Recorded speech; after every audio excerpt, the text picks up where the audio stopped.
Today, I want to talk about Pacific Drive. This game launched on February 22nd, 2024, and I have been playing it for the last couple of days, about a week now. I think I've had access to this game, and I've been playing it, and I've been kind of surprised. This is not the game I expected it to be. You might have saw by the title, but I was very surprised. I assumed when this game was getting marketed through Sony's State of Plays and through trailers, other events and stuff, that this was going to be kind of you drive the station wagon through a very, very long map, and then you have to stop and repair your car and stuff. I was not expecting it to be what it is, and what it is kind of like this roguelike extraction driving game. It's kind of like if you took Escape from Tarkov or Call of Duty Warzone's DMZ, these extraction shooter modes, and combined it with survival and driving. It's a very weird game. And I think it's the kind of game that I was very surprised with. I really just thought it was going to be this kind of survival game where it's more all about how far you can drive. But I got something I was very surprised with, and something I think I quite liked. And I'm going to go more into it in this video, because I feel like a lot of people, maybe it was just me, but I feel like a lot of people might be kind of expecting the same thing. This kind of survival-focused kind of driving game, when it is survival focused, but it's got this very weird mechanics that are very different and very strange from what I expected. So that's what I'm going to go on about in this video. I'm just going to give my impressions on the game and my thoughts on it as well. Once again, I've got quite far into the game, and I've been playing on PS5 as a thanks to Ironwood Studios, the developers of it, and Kepler Interactive, the publishers, for sending me a code. They sent me a code for PlayStation 5, and that's what I've been playing on. So major thank you to them for sending me a code for this game. But anyway, let's just get started on what I liked and what I didn't like about Pacific Drive, and my opinion on if it's worth the money. So I want to just immediately jump into some things I liked about Pacific Drive, and one of the things I genuinely want to talk about is the atmosphere. I'll show you some clips here of just the garage, which is kind of your main base, just sitting there, hearing the rain coming down, the wind, and just looking out at this incredible art style, just watching the trees move, the rain come down. And even when you're on the road, just having your headlights on, driving down the road, the window wipers going, it's just such a good experience. I really recommend, if you've got headphones on or a really good sound system, make sure you just have this stuff cranked up to the max. Just make sure you're in a nice, quiet environment and just listen to this world. The atmosphere in this game, I think it might be one of the best atmospheres in any game I've played in a while. Yeah, and then also you'd be driving and things would just start changing in front of you, because again, you're kind of this kind of paranormal, kind of Stalker, a disaster zone, the Olympic exclusion zone. And I won't lie, it's one of the coolest things ever when you drive, park your car, go in a building, walk out, and then there's just an anomaly has just appeared, and it could be mannequins, it could be a pillar of stone, it could be anything. And I always have to double check myself, and I'm like, am I going crazy? How did I not see that? And then you're like, oh wait, that appeared while I was in the house. It's stuff like that that makes this game just so fun and interesting. On the other hand though, that is again a really good positive of this game. I do want to talk about something that I was kind of surprised with on this game, and this game is really difficult. Maybe I'm just bad at it. I might just be really bad at the game. And I found this game to be surprisingly difficult. Now, granted, I will let you know, if you go into the settings, there is tons of accessibility and gameplay things where you can turn off things like car damage and stuff. There's tons of settings to make this game easier. I didn't do that. I didn't use those settings, but if you do want to use them, they are there, and I think it's pretty cool that they are there, because this game is very difficult. I was really surprised about how difficult. I didn't expect this game to be anywhere as difficult as it was, but honestly, if you go into a zone and let's say because again, when you open up a thing called a gateway, which is kind of how you extract from the zone, again, it's a really weird combination of extraction driving, and yeah, it's such a weird concept, but it's really cool. You go for these portals, but to go for this portal, you have to kind of race to it while this storm comes at you, and it will destroy your car. If you stop for even a second, your car is going to be wrecked. It's very difficult. If your car loses a tire or something, your speed is just handicapped, and it's very difficult to get into that, to get to the extraction, and then your car is absolutely ruined, and you have to rebuild it from start. And then if you're making story progress, you kind of have to stop making story progress to kind of go to these smaller areas again and rebuild up your car. And I didn't really like that. I found some of the difficulty was fine, but I did kind of feel at points it was a little grindy and almost a little repetitive. The gameplay loop is interesting, unique, and very, very different. but I did find it could get very grindy very quickly, and I did find that. You know, I think I've put on my PS5, it says I've put in like 13 hours of this game now, and I've quite enjoyed it, and I think I'm making quite a good bit of progress on the game. But my problem is, I do find it is starting to get a little repetitive and just a little bit grindy. Just, you know, when your car gets damaged, it's just this kind of loop of, when the car's damaged, you have to kind of go around and get all the resources, or if you have them all, then build like the new pieces and put them on the car, and then it can get, the game I do find has kind of, after about 15 hours, getting a bit repetitive. Maybe the game, maybe later on, will be easier. Maybe I'm kind of in that middle part, it's kind of a slump of kind of grinding or whatnot. But on the other hand, though, one of the most rewarding things in this game is the car. The car building and upgrading is so amazing. Like, wow, this coming from this like very basic station wagon all the way to this like pimped out car is like one of the best things ever. It reminds me kind of this level of progression I don't think I've seen in a game in a little while. It kind of almost in a way reminds me of something like if you've played the Xbox game Crackdown, where you'd like collect these agility orbs and you'd watch your agent build up, or you'd level up your driving and the cars would like upgrade and get bigger and bigger. It reminds me of that, but obviously a little bit more hands-on than that, because you're actually, that's the main way you play the game, is using that station wagon. But it's just crazy, like, your car just gets bigger, better, more durable, faster, new abilities, all this stuff, and it's just so rewarding. Like, I really enjoy building up my station wagon. Until then, I like drive and crash into something, my tire falls off, my panels have fallen off, there's a storm coming. Yeah. It's sad when your car gets absolutely destroyed and you have no time to go fix it and you have to leave your stuff behind, but it's really rewarding upgrading your car. Another thing I did want to mention that I didn't know where else to talk about it is the soundtrack. I think the soundtrack for this game is absolutely incredible. I genuinely really enjoyed it.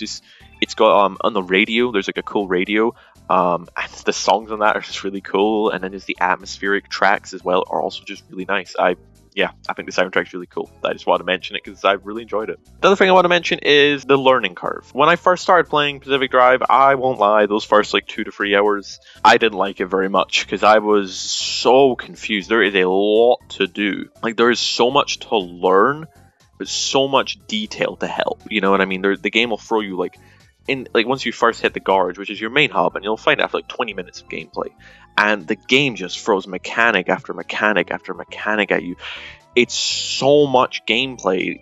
Like, it's like 10 minutes of just straight like different features, things you need to know, things you need to learn, and after that the game just kind of assumes you know what you're doing and just kind of throws you into the main gameplay loop. And I will say that I think the game is a very steep learning curve, surprisingly. That's not something I expected to say about a game like this.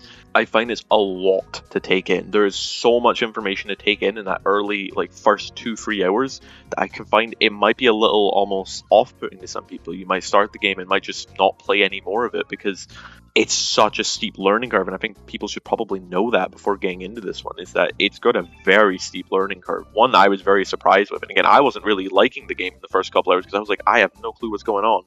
But, like I will say now, is stick with it. If you give it a couple more hours, you will start understanding the mechanics, you'll start understanding how to play the game, you'll start understanding how everything kind of clicks together. I do think the developers maybe could work on the tutorials a little bit more, like, not even like tutorials, I mean something like a help menu, like where you could pause and like open up a help section where you can kind of go through and just kind of review tutorials if you've taken some time away from the game or if you don't remember how to do something. I think this is something that they should really look into doing, because I won't lie, like, you wouldn't use it, like, you wouldn't do something like there'll be like a feature like the battery charging. You can very easily forget that, and then like a couple hours later it's like super important and you need to remember to be doing that all the time, but you don't need to do it in the first couple hours of the game.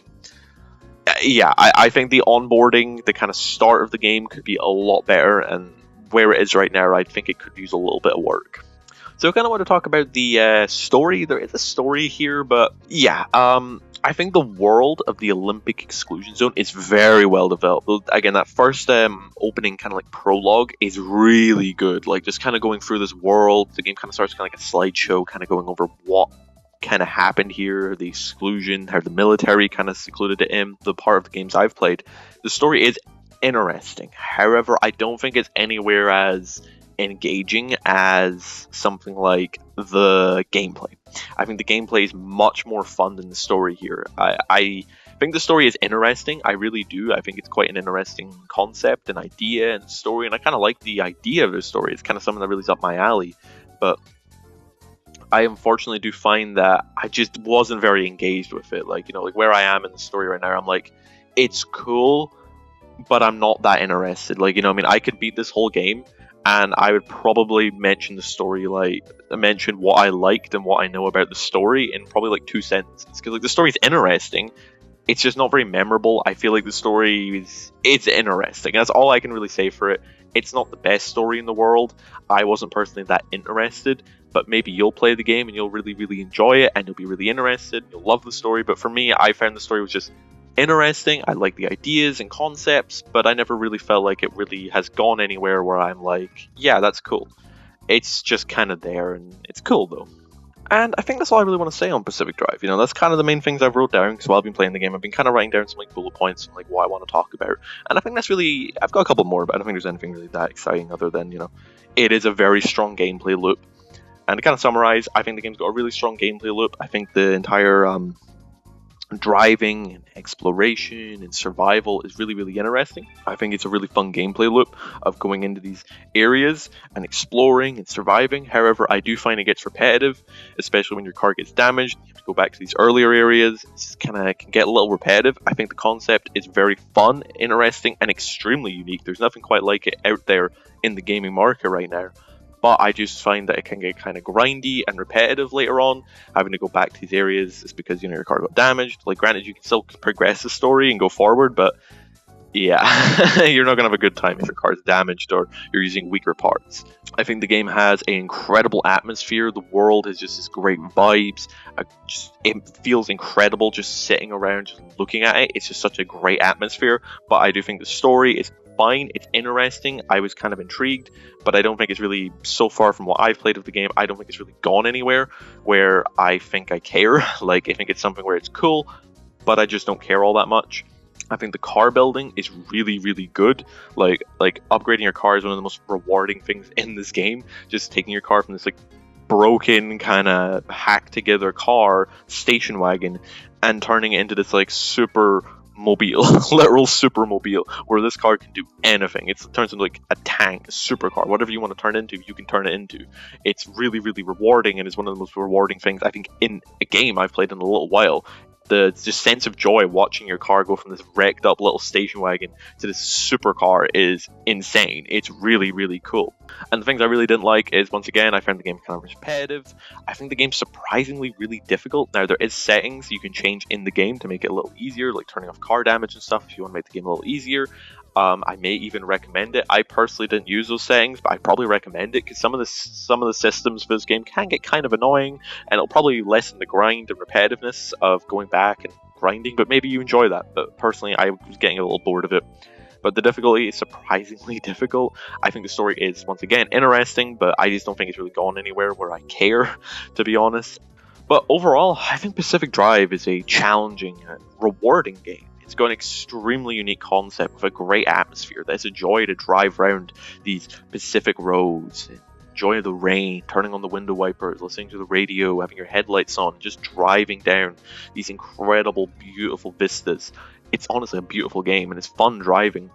But I think the game's difficulty, frustration, and repetitiveness does kind of hurt it in ways where I would say you should really look into. I would say probably, my honest opinion is maybe watch on YouTube or a live stream or something of like the first 1 to 2 hours of the game, or maybe some highlights of the first couple hours of the game from, I don't know, any content creator. I'm personally not going to do that, but I would recommend watching the first couple hours of the game and kind of seeing if it's something that you'll be into.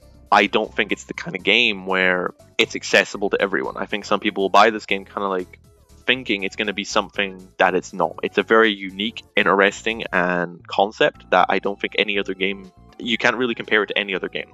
There is no other game on the market I can really compare this game to.